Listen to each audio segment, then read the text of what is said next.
ಈ ಜಿಲ್ಲೆಯಲ್ಲಿ ಮರಳು ಮಾಫಿಯಾ ಎಗ್ಗಿಲ್ಲದೆ ನಡೀತಾ ಇದೆ. ಇದರ ಬಗ್ಗೆ ರಿಪಬ್ಲಿಕ್ ಕನ್ನಡ ಡೇರಿಂಗ್ ರಿಪೋರ್ಟ್ ಕೂಡ ಮಾಡಿದೆ.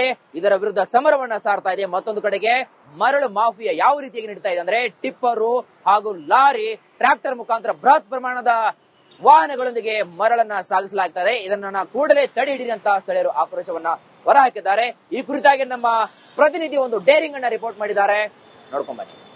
ಬೇಸಿಗೆ ಆರಂಭವಾಗ್ತಾ ಇದ್ದಂತೆ ಯಾದಗಿರಿ ಜಿಲ್ಲೆಯಲ್ಲಿ ಮರಳು ಮಾಫಿಯಾ ದಂಧೆಕೋರರು ಮತ್ತೆ ತಮ್ಮ ಆಟಾಟೋಪವನ್ನ ಮುಂದುವರಿತಾ ಇರುವಂತದ್ದು. ಯಾಕಂದ್ರೆ ಯಾದಗಿರಿ ಜಿಲ್ಲೆಯ ಎರಡು ಪ್ರಮುಖ ನದಿಗಳಾಗಿರ್ತಕ್ಕಂಥ ಕೃಷ್ಣಾ ಮತ್ತು ಭೀಮಾ ನದಿಯಲ್ಲಿ ಮರಳು ದಂಧೆಕೋರರು ಅವ್ಯಾಹತವಾಗಿ ಮರಳು ದಂಧೆಯನ್ನು ನಡೆಸ್ತಾ ಇರುವಂತದ್ದು. ಸದ್ಯ ನಾನಿರುವಂತದ್ದು ಯಾದಗಿರಿ ಜಿಲ್ಲೆಯ ಶಾಪುರ್ ತಾಲೂಕಿನ ಹಯ್ಯಾಳ್ಬಿ ಅನ್ನುವಂತ ಒಂದು ಗ್ರಾಮದಲ್ಲಿದ್ದೀನಿ. ಈ ಒಂದು ಗ್ರಾಮದ ಹೊರವಲಯದಲ್ಲಿರತಕ್ಕಂತ ಕೃಷ್ಣಾ ನದಿ ಏನಿದೆ, ಈ ಒಂದು ಕೃಷ್ಣಾ ನದಿಯನ್ನ ಅಕ್ರಮ ಮರಳು ದಂಧೆಕೋರರು ಬಗೆದು ಬಾಚಿಸ್ತಾ ಇರುವಂತದ್ದು. ತಾವೇನು ಆ ದೃಶ್ಯಾವಳಿಗಳು ಕೂಡ ಗಮನಿಸ್ತಾ ಇದ್ದೀರಿ. ಇಲ್ಲಿ ಸಾಕಷ್ಟು ಪ್ರಮಾಣದಲ್ಲಿ ಆ ಮರಳಿದೆ, ಆ ಮರಳನ್ನ ಇಲ್ಲಿ ಸಂಗ್ರಹ ಮಾಡುವಂತ ಕೆಲಸವನ್ನ ಮಾಡ್ತಾ ಇರುವಂತಂದ್ರೆ ಈ ಒಂದು ಹಗಲೊತ್ತಲ್ಲಿ ಈ ರೀತಿಯಾದಂತಹ ದಂಧೆಯನ್ನ ಬಂದ್ ಮಾಡ್ತಾರೆ. ಆದ್ರೆ ರಾತ್ರಿ ಹೊತ್ತಲ್ಲಿ ಈ ರೀತಿಯಾಗಿ ಆ ಮರಳನ್ನ ಸಂಗ್ರಹಿಸಿ ಆ ಒಂದು ಮರಳನ್ನ ರಾತ್ರಿ ಟ್ರ್ಯಾಕ್ಟರ್ ಮತ್ತು ಟಿಪ್ಪರ್ ಮೂಲಕ ಬೇರೆ ಬೇರೆ ಕಡೆಗೆ ಸಂಗ್ರಹಿಸಿ ಇಲ್ಲಿಂದ ಕಳಿಸುವಂತ ಕೆಲಸವನ್ನ ಮಾಡ್ತಾರೆ.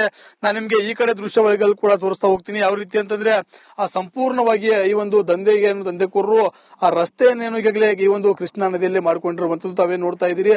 ಆ ಕೃಷ್ಣಾ ನದಿಯಲ್ಲಿ ಈಗ ಈ ರೀತಿಯಾದಂತಹ ರಸ್ತೆಗಳನ್ನು ಕೂಡ ನಿರ್ಮಾಣ ಮಾಡಿಕೊಂಡು ಈ ಒಂದು ರಸ್ತೆಯಲ್ಲೇ ಈಗ ಇಲ್ಲಿಂದ ಏನು ಮರಳನ್ನ ಇಲ್ಲಿ ಬೇರೆ ಬೇರೆ ಕಡೆಗೆ ಸಾಗಿಸುವಂತ ಕೆಲಸವನ್ನು ಕೂಡ ಮಾಡ್ತಾ ಇರುವಂತದ್ದು. ಈ ರೀತಿಯಾಗಿ ಆ ಮರಳು ದಂಧೆಕೋರರು ಇಂತಹ ಒಂದು ರಸ್ತೆಗಳನ್ನ ಟಿಪ್ಪರ್ಗಳು ದಾಟುವುದಕ್ಕೆ ಮತ್ತೆ ತಮಗೆ ಜೆಸಿಬಿಗಳು ಮತ್ತು ಟ್ರ್ಯಾಕ್ಟರ್ಗಳು ಹೋಗೋದಕ್ಕೆ ಈ ರೀತಿಯಾದಂತಹ ಒಂದು ರಸ್ತೆಗಳನ್ನ ಆ ನದಿಯಲ್ಲೇ ನಿರ್ಮಾಣ ಮಾಡಿಕೊಂಡಿದ್ದಾರೆ. ಇದೇ ಒಂದು ನದಿಯಲ್ಲಿ ಈ ರೀತಿಯಾದಂತಹ ದಂಧೆಯನ್ನ ಮಾಡ್ತಿದ್ದಾರೆ. ಆದ್ರೆ ಸಂಬಂಧಪಟ್ಟಂತ ಇಲಾಖೆ ಅಧಿಕಾರಿಗಳಾಗಿರ್ಬೋದು, ಪೊಲೀಸರು, ಕಂದಾಯ ಇಲಾಖೆ ಆಗಿರ್ಬೋದು, ಗಣಿ ಮತ್ತು ಭೂ ಇಲಾಖೆ ಅಧಿಕಾರಿಗಳಾಗಿರ್ಬೋದು, ಆರ್ಟಿಒಗಳಾಗಿರ್ಬೋದು, ಯಾರು ಕೂಡ ಈ ಒಂದು ಆ ದಂಧೆಯನ್ನ ತಡೆಯುವಂತ ಕೆಲಸಕ್ಕೆ ಮುಂದಾಗ್ತಿಲ್ಲ. ನೀವು ನೋಡ್ತಾ ಹೋಗೋದಾದ್ರೆ ಇಲ್ಲಿ ಕೂಡ ಸಾಕಷ್ಟು ಪ್ರಮಾಣದಲ್ಲಿ ಆ ಮರಳನ್ನ ಸಂಗ್ರಹ ಮಾಡಿದ್ದಾರೆ. ಈ ಒಂದು ಮರಳನ್ನು ಸಂಗ್ರಹ ಮಾಡಿದ್ರು ಕೂಡ ಇವ್ರ ಮೇಲೆ ಆ ಕ್ರಮವನ್ನ ಕೈಗೊಳ್ಳೋದಕ್ಕೆ ಅಧಿಕಾರಿಗಳು ಮುಂದಾಗ್ತಿಲ್ಲ. ಯಾಕಂದ್ರೆ ಸಾಕಷ್ಟು ಆ ವಾಹನಗಳು ಏನು ಆರ್ಟಿಒ ಇಲಾಖೆಗೆ ಗೊತ್ತಿಲ್ಲದ ರೀತಿ ಅಂದ್ರೆ ನಂಬರ್ ಪ್ಲೇಟ್ ಇಲ್ದಿರತಕ್ಕಂತಹ ರೀತಿಯಲ್ಲಿ ಸಾಕಷ್ಟು ವಾಹನಗಳು ಓಡಾಡ್ತವೆ. ಆದ್ರೆ ಆ ವಾಹನಗಳನ್ನ ತಡೆದು ಅವ್ರ ಮೇಲೆ ಆ ಕ್ರಮ ಜರುಗಿಸಿದ್ರೆ ಇಂಥ ದಂಧೆಯನ್ನ ಮಟ್ಟ ಹಾಕಬೇಕು. ಆದ್ರೆ ಅಧಿಕಾರಿಗಳು ಆ ಒಂದು ವಾಹನಗಳನ್ನ ತಡೆಯುವಂತ ಕೆಲಸವನ್ನ ಮಾಡ್ತಾ ಇಲ್ಲ. ನಾವೀಗ ನಿಮ್ಗೆ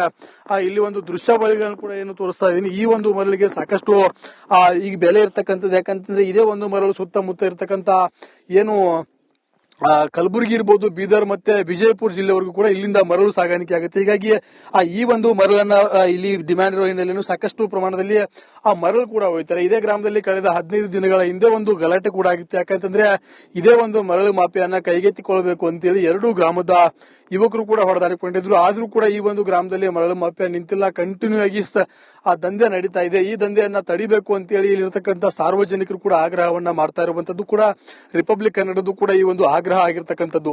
ಕ್ಯಾಮರಾಮನ್ ವಿಜಯ್ ಕುಮಾರ್ ಜೊತೆ ನಾಗರಾಜ್, ರಿಪಬ್ಲಿಕ್ ಕನ್ನಡ, ಯಾದಗಿರಿ. ಈ ಜಿಲ್ಲೆಯಲ್ಲಿ ಮರಳು ಮಾಫಿಯಾ ಎಗ್ಗಿಲ್ಲದೆ ನಡೀತಾ ಇದೆ. ಇದರ ಬಗ್ಗೆ ರಿಪಬ್ಲಿಕ್ ಕನ್ನಡ ಡೇರಿಂಗ್ ರಿಪೋರ್ಟ್ ಕೂಡ ಮಾಡಿದೆ. ಇದರ ವಿರುದ್ಧ ಸಮರವನ್ನ ಸಾರ್ತಾ ಇದೆ. ಮತ್ತೊಂದು ಕಡೆಗೆ ಮರಳು ಮಾಫಿಯಾ ಯಾವ ರೀತಿಯಾಗಿ ನಡೀತಾ ಇದೆ ಅಂದ್ರೆ ಟಿಪ್ಪರು ಹಾಗೂ ಲಾರಿ, ಟ್ರಾಕ್ಟರ್ ಮುಖಾಂತರ ಬೃಹತ್ ಪ್ರಮಾಣದ ವಾಹನಗಳೊಂದಿಗೆ ಮರಳನ್ನ ಸಾಗಿಸಲಾಗ್ತದೆ. ಇದನ್ನ ಕೂಡಲೇ ತಡೆ ಹಿಡಿರಿ ಅಂತ ಸ್ಥಳೀಯರು ಆಕ್ರೋಶವನ್ನ ಹೊರಹಾಕಿದ್ದಾರೆ. ಈ ಕುರಿತಾಗಿ ನಮ್ಮ ಪ್ರತಿನಿಧಿ ಒಂದು ಡೇರಿಂಗ್ ಅನ್ನ ರಿಪೋರ್ಟ್ ಮಾಡಿದ್ದಾರೆ, ನೋಡ್ಕೊಂಡ್ ಬನ್ನಿ. ಬೇಸಿಗೆ ಆರಂಭವಾಗ್ತಾ ಇದ್ದಂತೆ ಯಾದಗಿರಿ ಜಿಲ್ಲೆಯಲ್ಲಿ ಮರಳು ಮಾಫಿಯಾ ದಂಧೆಕೋರರು ಮತ್ತೆ ತಮ್ಮ ಆಟಾಟೋಪವನ್ನ ಮುಂದುವರಿತಾ ಇರುವಂತದ್ದು. ಯಾಕಂದ್ರೆ ಯಾದಗಿರಿ ಜಿಲ್ಲೆಯ ಎರಡು ಪ್ರಮುಖ ನದಿಗಳಾಗಿರ್ತಕ್ಕಂಥ ಕೃಷ್ಣಾ ಮತ್ತು ಭೀಮಾ ನದಿಯಲ್ಲಿ ಮರಳು ದಂಧೆಕೋರರು ಅವ್ಯಾಹತವಾಗಿ ಮರಳು ದಂಧೆಯನ್ನು ನಡೆಸ್ತಾ ಇರುವಂತದ್ದು. ಸದ್ಯ ನಾನಿರುವಂತದ್ದು ಯಾದಗಿರಿ ಜಿಲ್ಲೆಯ ಶಾಪುರ್ ತಾಲೂಕಿನ ಹಯ್ಯಾಳ್ಬಿ ಅನ್ನುವಂತ ಒಂದು ಗ್ರಾಮದಲ್ಲಿದ್ದೀನಿ. ಈ ಒಂದು ಗ್ರಾಮದ ಹೊರವಲಯದಲ್ಲಿರತಕ್ಕಂಥ ಕೃಷ್ಣಾ ನದಿ ಏನಿದೆ, ಈ ಒಂದು ಕೃಷ್ಣಾ ನದಿಯನ್ನ ಅಕ್ರಮ ಮರಳು ದಂಧೆಕೋರರು ಬಗೆದು ಬಾಚಿಸ್ತಾ ಇರುವಂತದ್ದು. ತಾವೇನು ಆ ದೃಶ್ಯಾವಳಿಗಳು ಕೂಡ ಗಮನಿಸ್ತಾ ಇದ್ದೀರಿ. ಇಲ್ಲಿ ಸಾಕಷ್ಟು ಪ್ರಮಾಣದಲ್ಲಿ ಆ ಮರಳಿದೆ, ಆ ಮರಳನ್ನ ಇಲ್ಲಿ ಸಂಗ್ರಹ ಮಾಡುವಂತ ಕೆಲಸವನ್ನ ಮಾಡ್ತಾ ಇರುವಂತಂದ್ರೆ ಈ ಒಂದು ಹಗಲೊತ್ತಲ್ಲಿ ಈ ರೀತಿಯಾದಂತಹ ದಂಧೆಯನ್ನ ಬಂದ್ ಮಾಡ್ತಾರೆ. ಆದ್ರೆ ರಾತ್ರಿ ಹೊತ್ತಲ್ಲಿ ಈ ರೀತಿಯಾಗಿ ಆ ಮರಳನ್ನ ಸಂಗ್ರಹಿಸಿ ಆ ಒಂದು ಮರಳನ್ನ ರಾತ್ರಿ ಟ್ರ್ಯಾಕ್ಟರ್ ಮತ್ತು ಟಿಪ್ಪರ್ ಮೂಲಕ ಬೇರೆ ಬೇರೆ ಕಡೆಗೆ ಸಂಗ್ರಹಿಸಿ ಇಲ್ಲಿಂದ ಕಳಿಸುವಂತ ಕೆಲಸವನ್ನ ಮಾಡ್ತಾರೆ. ನಾನು ನಿಮ್ಗೆ ಈ ಕಡೆ ದೃಶ್ಯಾವಳಿಗಳು ಕೂಡ ತೋರಿಸ್ತಾ ಹೋಗ್ತೀನಿ. ಯಾವ ರೀತಿ ಅಂತಂದ್ರೆ ಆ ಸಂಪೂರ್ಣ ಸಂಪೂರ್ಣವಾಗಿ ಈ ಒಂದು ದಂಧೆಕೋರರು ಆ ರಸ್ತೆಯನ್ನೇನು ಈಗಾಗಲೇ ಈ ಒಂದು ಕೃಷ್ಣಾ ನದಿಯಲ್ಲಿ ಮಾಡಿಕೊಂಡಿರುವಂತದ್ದು ತಾವೇ ನೋಡ್ತಾ ಇದ್ದೀರಿ. ಆ ಕೃಷ್ಣಾ ನದಿಯಲ್ಲಿ ಈಗ ಈ ರೀತಿಯಾದಂತಹ ರಸ್ತೆಗಳನ್ನು ಕೂಡ ನಿರ್ಮಾಣ ಮಾಡಿಕೊಂಡು ಈ ಒಂದು ರಸ್ತೆಯಲ್ಲೇ ಈಗ ಇಲ್ಲಿಂದ ಏನು ಮರಳನ್ನ ಇಲ್ಲಿ ಬೇರೆ ಬೇರೆ ಕಡೆಗೆ ಸಾಗಿಸುವಂತ ಕೆಲಸವನ್ನು ಕೂಡ ಮಾಡ್ತಾ ಇರುವಂತದ್ದು. ಈ ರೀತಿಯಾಗಿ ಆ ಮರಳು ದಂಧೆಕೋರರು ಇಂತಹ ಒಂದು ರಸ್ತೆಗಳನ್ನ ಟಿಪ್ಪರ್ಗಳು ದಾಟೋದಕ್ಕೆ ಮತ್ತೆ ತಮಗೆ ಜೆಸಿಬಿಗಳು ಮತ್ತು ಟ್ರಾಕ್ಟರ್ಗಳು ಹೋಗೋದಕ್ಕೆ ಈ ರೀತಿಯಾದಂತಹ ಒಂದು ರಸ್ತೆಗಳನ್ನ ಆ ನದಿಯಲ್ಲೇ ನಿರ್ಮಾಣ ಮಾಡಿಕೊಂಡಿದ್ದಾರೆ. ಇದೇ ಒಂದು ನದಿಯಲ್ಲಿ ಈ ರೀತಿಯಾದಂತಹ ದಂಧೆಯನ್ನ ಮಾಡ್ತಿದ್ದಾರೆ. ಆದ್ರೆ ಸಂಬಂಧಪಟ್ಟಂತ ಇಲಾಖೆ ಅಧಿಕಾರಿಗಳಾಗಿರ್ಬೋದು, ಪೊಲೀಸರು, ಕಂದಾಯ ಇಲಾಖೆ ಆಗಿರ್ಬೋದು, ಗಣಿ ಮತ್ತು ಭೂ ಇಲಾಖೆ ಅಧಿಕಾರಿಗಳಾಗಿರ್ಬೋದು, ಆರ್ಟಿಒಗಳಾಗಿರ್ಬೋದು, ಯಾರು ಕೂಡ ಈ ಒಂದು ಆ ದಂಧೆಯನ್ನ ತಡೆಯುವಂತ ಕೆಲಸಕ್ಕೆ ಮುಂದಾಗ್ತಿಲ್ಲ. ನೀವು ನೋಡ್ತಾ ಹೋಗೋದಾದ್ರೆ ಇಲ್ಲಿ ಕೂಡ ಸಾಕಷ್ಟು ಪ್ರಮಾಣದಲ್ಲಿ ಆ ಮರಳನ್ನ ಸಂಗ್ರಹ ಮಾಡಿದ್ದಾರೆ. ಈ ಒಂದು ಮರಳನ್ನು ಸಂಗ್ರಹ ಮಾಡಿದ್ರು ಕೂಡ ಇವ್ರ ಮೇಲೆ ಆ ಕ್ರಮವನ್ನ ಕೈಗೊಳ್ಳೋದಕ್ಕೆ ಅಧಿಕಾರಿಗಳು ಮುಂದಾಗ್ತಿಲ್ಲ. ಯಾಕಂದ್ರೆ ಸಾಕಷ್ಟು ಆ ವಾಹನಗಳು ಏನು ಆರ್ಟಿಒ ಇಲಾಖೆಗೆ ಗೊತ್ತಿಲ್ಲದ ರೀತಿ ಅಂದ್ರೆ ನಂಬರ್ ಪ್ಲೇಟ್ ಇಲ್ದಿರತಕ್ಕಂತಹ ರೀತಿಯಲ್ಲಿ ಸಾಕಷ್ಟು ವಾಹನಗಳು ಓಡಾಡ್ತವೆ. ಆದ್ರೆ ಆ ವಾಹನಗಳನ್ನು ತಡೆದು ಅವ್ರ ಮೇಲೆ ಆ ಕ್ರಮ ಜರುಗಿಸಿದ್ರೆ ಇಂಥ ದಂಧೆಯನ್ನ ಮಟ್ಟ ಹಾಕಬೇಕು. ಆದ್ರೆ ಅಧಿಕಾರಿಗಳು ಆ ಒಂದು ವಾಹನಗಳನ್ನ ತಡೆಯುವಂತ ಕೆಲಸವನ್ನ ಮಾಡ್ತಾ ಇಲ್ಲ. ನಾವೀಗ ನಿಮ್ಗೆ ಇಲ್ಲಿ ಒಂದು ದೃಶ್ಯಾವಳಿಗಳನ್ನು ಕೂಡ ಏನು ತೋರಿಸ್ತಾ ಇದೀನಿ. ಈ ಒಂದು ಮರಳಿಗೆ ಸಾಕಷ್ಟು ಈಗ ಬೆಲೆ ಇರ್ತಕ್ಕಂಥದ್ದು. ಯಾಕಂತಂದ್ರೆ ಇದೇ ಒಂದು ಮರಳು ಸುತ್ತಮುತ್ತ ಇರ್ತಕ್ಕಂತ ಏನು ಕಲಬುರಗಿ ಇರ್ಬೋದು, ಬೀದರ್ ಮತ್ತೆ ವಿಜಯಪುರ ಜಿಲ್ಲೆವರೆಗೂ ಕೂಡ ಇಲ್ಲಿಂದ ಮರಳು ಸಾಗಾಣಿಕೆ ಆಗುತ್ತೆ. ಹೀಗಾಗಿ ಈ ಒಂದು ಮರಳನ್ನ ಇಲ್ಲಿ ಡಿಮ್ಯಾಂಡ್ ಇರೋ ಹಿನ್ನೆಲೆಯಲ್ಲಿ ಸಾಕಷ್ಟು ಪ್ರಮಾಣದಲ್ಲಿ ಆ ಮರಳು ಕೂಡ ಹೋಯ್ತಾರೆ. ಇದೇ ಗ್ರಾಮದಲ್ಲಿ ಕಳೆದ 15 ದಿನಗಳ ಹಿಂದೆ ಒಂದು ಗಲಾಟೆ ಕೂಡ ಆಗಿತ್ತು. ಯಾಕಂತಂದ್ರೆ ಇದೇ ಒಂದು ಮರಳು ಮಾಫಿಯಾನ ಕೈಗೆತ್ತಿಕೊಳ್ಳಬೇಕು ಅಂತೇಳಿ ಎರಡೂ ಗ್ರಾಮದ ಯುವಕರು ಕೂಡ ಹೊಡೆದಾಡಿಕೊಂಡಿದ್ರು. ಆದ್ರೂ ಕೂಡ ಈ ಒಂದು ಗ್ರಾಮದಲ್ಲಿ ಮರಳು ಮಾಫಿಯಾ ನಿಂತಿಲ್ಲ. ಕಂಟಿನ್ಯೂ ಆಗಿ ಆ ದಂಧೆ ನಡೀತಾ ಇದೆ. ಈ ದಂಧೆಯನ್ನ ತಡಿಬೇಕು ಅಂತೇಳಿ ಇಲ್ಲಿರ್ತಕ್ಕಂಥ ಸಾರ್ವಜನಿಕರು ಕೂಡ ಆಗ್ರಹವನ್ನ ಮಾಡ್ತಾ ಇರುವಂತದ್ದು ಕೂಡ ರಿಪಬ್ಲಿಕ್ ಕನ್ನಡದ್ದು ಕೂಡ ಈ ಒಂದು ಆಗ್ರಹ ಆಗಿರ್ತಕ್ಕಂಥದ್ದು. ಕ್ಯಾಮರಾಮನ್ ವಿಜಯ್ ಕುಮಾರ್ ಜೊತೆ ನಾಗರಾಜ್, ರಿಪಬ್ಲಿಕ್ ಕನ್ನಡ, ಯಾದಗಿರಿ. ಈ ಜಿಲ್ಲೆಯಲ್ಲಿ ಮರಳು ಮಾಫಿಯಾ ಎಗ್ಗಿಲ್ಲದೆ ನಡೀತಾ ಇದೆ. ಇದರ ಬಗ್ಗೆ ರಿಪಬ್ಲಿಕ್ ಕನ್ನಡ ಡೇರಿಂಗ್ ರಿಪೋರ್ಟ್ ಕೂಡ ಮಾಡಿದೆ. ಇದರ ವಿರುದ್ಧ ಸಮರವನ್ನ ಸಾರ್ತಾ ಇದೆ. ಮತ್ತೊಂದು ಕಡೆಗೆ ಮರಳು ಮಾಫಿಯಾ ಯಾವ ರೀತಿಯಾಗಿ ನಡೀತಾ ಇದೆ ಅಂದ್ರೆ ಟಿಪ್ಪರು ಹಾಗೂ ಲಾರಿ, ಟ್ರಾಕ್ಟರ್ ಮುಖಾಂತರ ಬೃಹತ್ ಪ್ರಮಾಣದ ವಾಹನಗಳೊಂದಿಗೆ ಮರಳನ್ನ ಸಾಗಿಸಲಾಗ್ತದೆ. ಇದನ್ನ ಕೂಡಲೇ ತಡೆ ಹಿಡಿರಿ ಅಂತ ಸ್ಥಳೀಯರು ಆಕ್ರೋಶವನ್ನ ಹೊರಹಾಕಿದ್ದಾರೆ. ಈ ಕುರಿತಾಗಿ ನಮ್ಮ ಪ್ರತಿನಿಧಿ ಒಂದು ಡೇರಿಂಗ್ ಅನ್ನ ರಿಪೋರ್ಟ್ ಮಾಡಿದ್ದಾರೆ, ನೋಡ್ಕೊಂಡ್ ಬನ್ನಿ.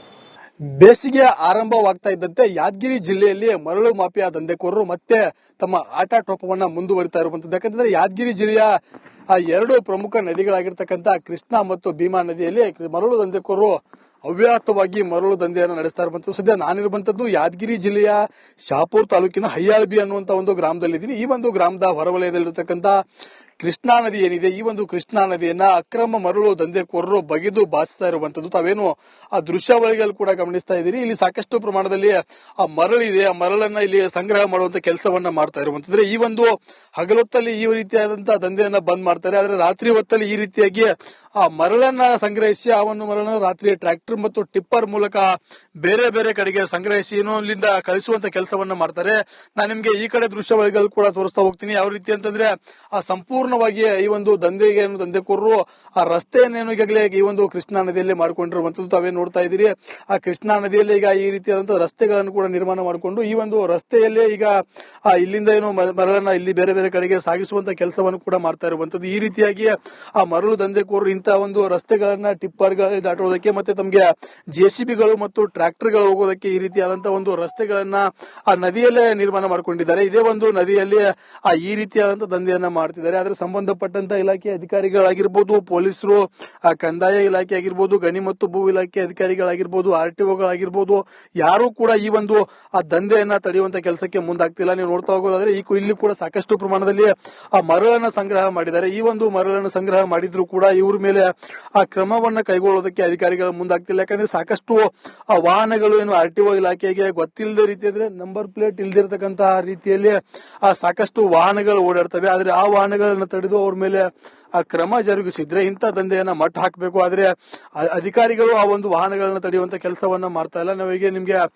ಇಲ್ಲಿ ಒಂದು ದೃಶ್ಯಾವಳಿಗಳನ್ನು ಕೂಡ ಏನು ತೋರಿಸ್ತಾ ಇದೀನಿ. ಈ ಒಂದು ಮರಳಿಗೆ ಸಾಕಷ್ಟು ಈಗ ಬೆಲೆ ಇರ್ತಕ್ಕಂಥದ್ದು. ಯಾಕಂತಂದ್ರೆ ಇದೇ ಒಂದು ಮರಳು ಸುತ್ತಮುತ್ತ ಇರ್ತಕ್ಕಂತ ಏನು ಕಲಬುರಗಿ ಇರ್ಬೋದು, ಬೀದರ್ ಮತ್ತೆ ವಿಜಯಪುರ ಜಿಲ್ಲೆವರೆಗೂ ಕೂಡ ಇಲ್ಲಿಂದ ಮರಳು ಸಾಗಾಣಿಕೆ ಆಗುತ್ತೆ. ಹೀಗಾಗಿ ಈ ಒಂದು ಮರಳನ್ನ ಇಲ್ಲಿ ಡಿಮ್ಯಾಂಡ್ ಇರೋ ಹಿನ್ನೆಲೆಯಲ್ಲಿ ಸಾಕಷ್ಟು ಪ್ರಮಾಣದಲ್ಲಿ ಆ ಮರಳು ಕೂಡ ಹೋಯ್ತಾರೆ. ಇದೇ ಗ್ರಾಮದಲ್ಲಿ ಕಳೆದ 15 ದಿನಗಳ ಹಿಂದೆ ಒಂದು ಗಲಾಟೆ ಕೂಡ ಆಗಿತ್ತು. ಯಾಕಂತಂದ್ರೆ ಇದೇ ಒಂದು ಮರಳು ಮಾಫಿಯಾನ ಕೈಗೆತ್ತಿಕೊಳ್ಳಬೇಕು ಅಂತೇಳಿ ಎರಡೂ ಗ್ರಾಮದ ಯುವಕರು ಕೂಡ ಹೊಡೆದಾಡಿಕೊಂಡಿದ್ರು. ಆದ್ರೂ ಕೂಡ ಈ ಒಂದು ಗ್ರಾಮದಲ್ಲಿ ಮರಳು ಮಾಫಿಯಾ ನಿಂತಿಲ್ಲ. ಕಂಟಿನ್ಯೂ ಆಗಿ ಆ ದಂಧೆ ನಡೀತಾ ಇದೆ. ಈ ದಂಧೆಯನ್ನ ತಡಿಬೇಕು ಅಂತೇಳಿ ಇಲ್ಲಿರ್ತಕ್ಕಂಥ ಸಾರ್ವಜನಿಕರು ಕೂಡ ಆಗ್ರಹವನ್ನ ಮಾಡ್ತಾ ಇರುವಂತದ್ದು ಕೂಡ ರಿಪಬ್ಲಿಕ್ ಕನ್ನಡದ್ದು ಕೂಡ ಈ ಒಂದು ಆಗ್ರಹ ಆಗಿರ್ತಕ್ಕಂಥದ್ದು.